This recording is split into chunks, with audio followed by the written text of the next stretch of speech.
Şah İsmail Hatayi resmi Türk tarihinde oynadığı rol ve farklı kimliğiyle en fazla dikkat çeken, hakkındaki bilgiler resmi tarih tarafından çarpıtılan bir isim olmuştur.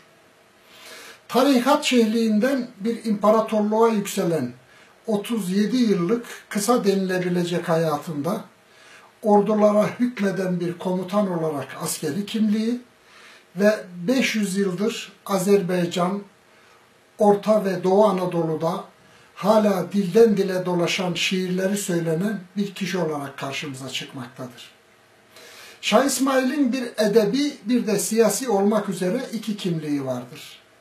Siyasi ve tarihsel kimliğini bir tarafa bırakırsak, Şah Hatayi olarak edebi kimliğiyle ele aldığımızda Anadolu'da yapılan cemlere damgasını vuran kişi diyebiliriz. Cemlerde okunan Miraçlama, Duazimam, Mersiye ve deyişlerin önemli bölümü Hatayi'ye aittir. Ulu aşıklar arasında kabul edilen Hatayi'nin Alevi edebiyatının en güzel örneklerini sunan şiirlerinde ayrı bir güzellik ve tasavvufi derinlik vardır.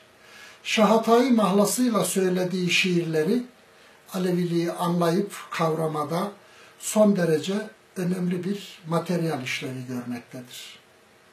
Hatayim hal çağında, hak gönül alçağında, bin haçtan yerektir, bir gönül al çağında.